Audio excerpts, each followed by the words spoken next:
A lot of people have been asking me why a 61-year-old woman, is going to a Cardi B concert. Well, I thought I would just take a few minutes and explain. So, I got to know Cardi B, gosh, maybe about what, 3 or 4 or 5 years ago, when someone I admire said that they got inspired by listening to Cardi B. And I didn't really know that much about her. I All I knew about her was she was maybe ghetto, um, and off the top a little bit. That's all I really knew. But whatever thought I had was negative. So I was like, why would anyone listen to Cardi B? Ooh, gross. Yuck. Ooh, ooh, ooh. But this person said, oh no, she's very inspiring. So I was like, really? How is Cardi B inspiring? So at the time, I was delivering pizzas for extra money, and I went into a deep dive of Cardi B while I delivered pizzas. Now, I'm not saying that anybody else should do this, but while I was delivering pizzas and driving, I would listen to my phone. I would um, watch workshops, courses, classes, movies on the side. I would be looking at it. Oh, it would be off to the side, and I would be focusing on driving, but kind of listening in at the same time, almost like having a conversation with someone. And so I started learning about her through clips of the show that she was in called um, Love and Hip Hop.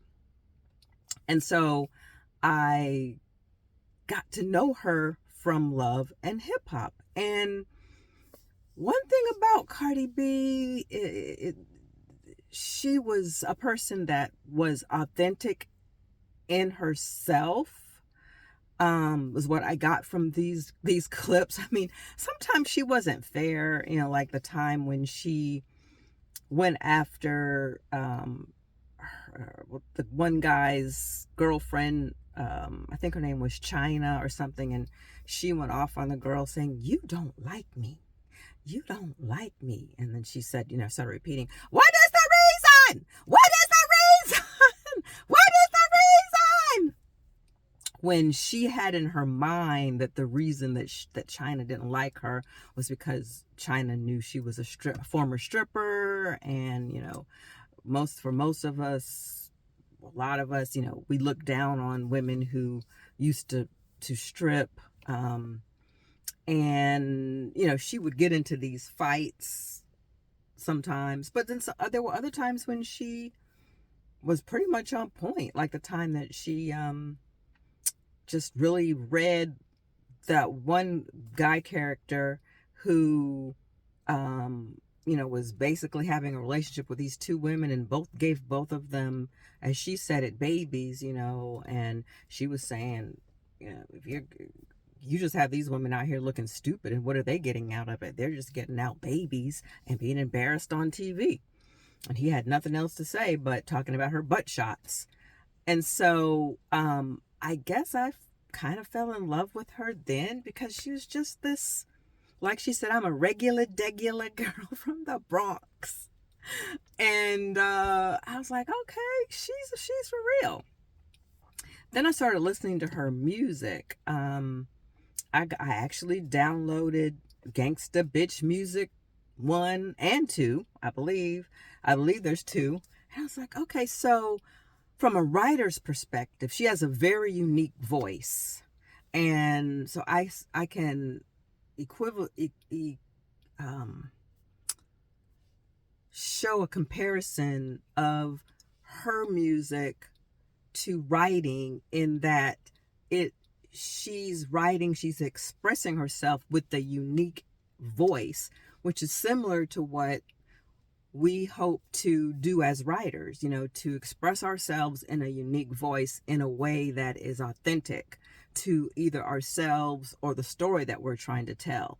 And for Cardi, she's telling the story of a young woman from the Bronx with exposure to gangs, who feels like she's one with black women, because that comes through in her music. She feels like she can throw out the N word with the best of them, because that's how she was brought up, and she almost comes across in her music as if she's a black woman, even though both of her parents are from the Caribbean. And some would argue that certain people are black per se, black meaning not just black in color, but black in culture. And her grandmother, if I'm not mistaken, is black. And Cardi also has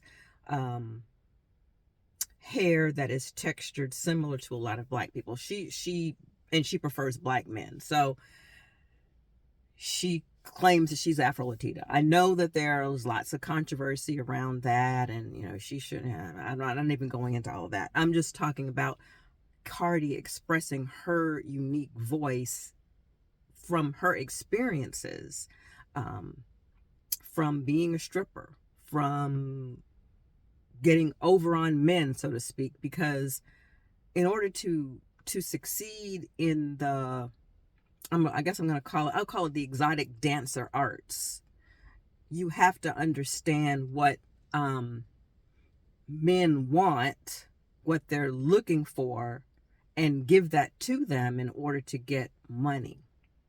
And so one of the things that I really liked, that I like about Cardi in her music, especially her early music, if you listen to Gangsta Bitch music, I mean, I don't, there's just something about the tonality and the storytelling that she's doing in her Gangsta Bitch music 1 and 2.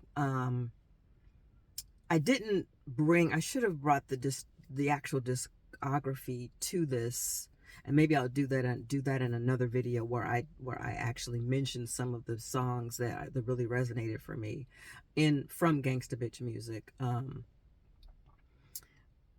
One of them that comes to mind is where she has a song called What's Poppin'. And I really like that song because I know that's one of the things that she says, like, what's poppin', and her story is a rags to riches story. And again, writing is all about storytelling, and who does not resonate with a rags to riches story? It's the classic Cinderella story. It's the classic Oliver Twist story. It's, the classic Madam C.J. Walker story, where somebody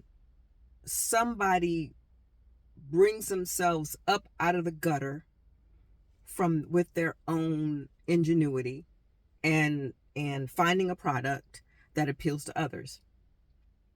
And I want to say too, I also saw Cardi, and I think when I saw this episode of Being Mary Jane, I don't know if I knew that was Cardi B, because I remember there was the episode where the Being Mary Jane character, is sort of struggling with her authenticity, and then the Cardi B character comes on and sort of schools her on what authenticity should look like and how she should use it. And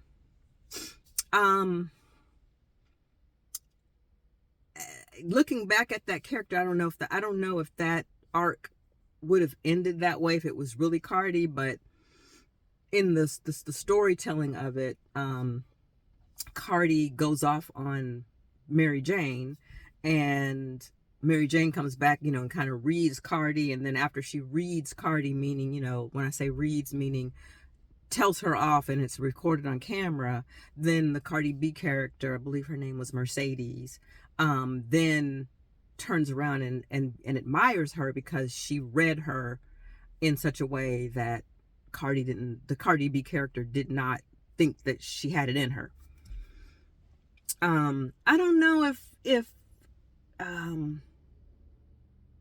don't know if I like that ending, but hey, that's the way they chose to do it. And Those folks are out there making their money already, storytelling. So who am I to tell them how they should modify their story? But anyway, I'm just sharing with you the history of how I came to love Cardi B and admire her art. There's a lot of cursing in her work because her unique voice involves cussing. Okay, Cardi B is a cusser. Okay, so I don't feel like she should sugarcoat it just to appeal to certain audiences, because again, we're talking about authenticity, and that's something that Cardi has a lot of. How can we, we can show where Catcher in the Rye that's what a lot of people in my co-worker colleagues, fellow students in high school would read Catcher in the Rye because it was a short book, it had cussing in it. So they would read that book. Again, it's an authentic story. Are You There, God? It's Me, Margaret. I read that as a young person. There's not a lot of cussing in it, but certain words were used that, as a young middle grade student, we got to read about boys feeling up, a boy feeling up on a girl behind the Winn-Dixie. That, again, it's authentic storytelling. It's not sugarcoating.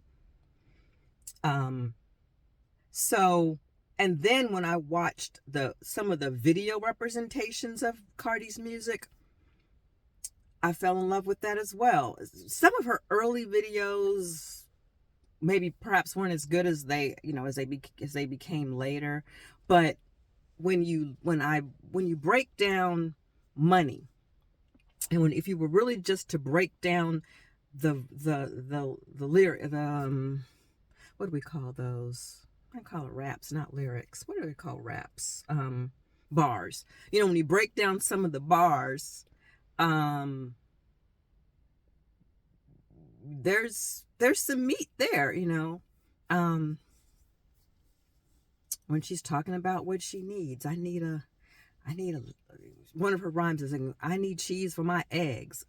When she's talking about money, you've got to have the extra things that, the things that money will buy. Will cheese on your eggs, So now, of course, there's a whole, people want to bring her down, saying she doesn't write her own songs, her own music, and of course in the rap game, you really do need to, there's more street cred if you are known to write your own verses, right?